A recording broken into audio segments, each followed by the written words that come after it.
Breaking news नाज़रीन। सिंध जो निगरान वॾो वज़ीर जस्टिस रिटायर्ड मकबूल बाकर IG सिंध गॾिजी घोटकी DC ऑफिस पहुतो आहे। निगरान वॾे वज़ीर चयो आहे त मूंखे धाड़ेलनि ख़िलाफ़ ऑपरेशन जा बहितर नतीजा घुर्जनि। घोटकी दौरे जो मक़सदु पुलिस जे हौसलनि खे बुलंद करणु आहे। धाड़ेलनि ख़िलाफ़ हथियारनि समेत बहितर हिकमत अमली सां ऑपरेशन थी सघे थो। अहिड़नि ख़्यालनि जो इज़हार हुन DC ऑफिस मीरपुर माथेलो जे कमेटी रूम में अमन अमान जे सिलसिले में पुलिस जे आला अमलदारनि सां गॾिजाणी जी सदारत कंदे कयो आहे।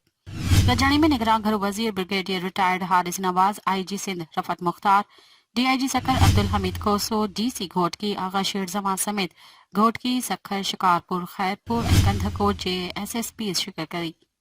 इन मौक़े ते निगरान वॾे वज़ीर ॻाल्हाईंदे चयो त हू ॼाणे थो त असांजी पुलिस ऐं ॿिया कानून लागू कंदड़ इदारा बहितर कमु करे रहिया आहिनि। पुलिस खे जिन हथियारनि जी ज़रूरत आहे उन लाइ हुकूमत पारां इंतज़ाम कया विया आहिनि।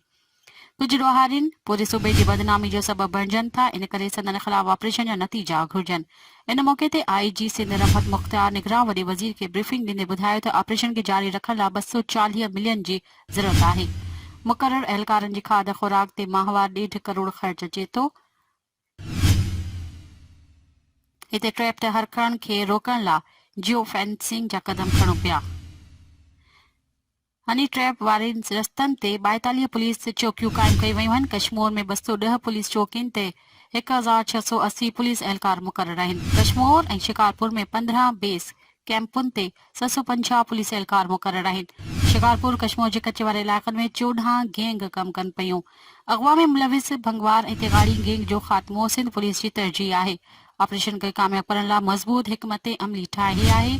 मुलज़िमनि, सहूलतकारनि, उन्हनि जे रिश्तेदारनि, दोस्तनि जूं CDR हथ कई पई वञनि। अहिड़ी रीति पुलिस में मौजूद कारियूं रिढनि जी बि निशानदेही कई पई वई। इन मौक़े ते DIG सखर अब्दुल हमीद खोसो ब्रीफिंग ॾींदे ॿुधायो त घोटकी ज़िले में घोटकी फीडर, सीपेक ऐं मुरीद शाख समेत कचे जे बंदनि ते नाकाबंदी कई वई आहे।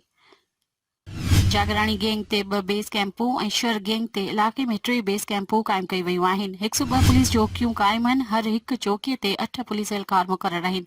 40 पुलिस चौकियुनि लाइ 320 पुलिस एहलकार घुर्बल आहिनि। धाड़ेलनि जी खाद खुराक ऐं हथियारनि जी सप्लाई खे रोकण लाइ वधीक 700 पुलिस एहलकार घुर्बल आहिनि। धाड़ेलनि जूं समीरूं मुबैना सप्लाई रोकी वयूं आहिनि। इन मौक़े ते DIG लाड़काणो निगरान वॾे वज़ीर खे ॿुधायो त हिन महल ताईं 32 धाड़ेलनि हथियार फिटा करे चुका आहिनि। 49 पुलिस मुक़ाबलनि में 3 धाड़ेल क़तल ऐं 13 ज़ख़्मी थिया आहिनि। 26 खे गिरफ़्तार कयो वियो। मेहर बडाणी समेत 5 ऐलानियल हेड मनी धाड़ेल गिरफ़्तार थी चुका आहिनि।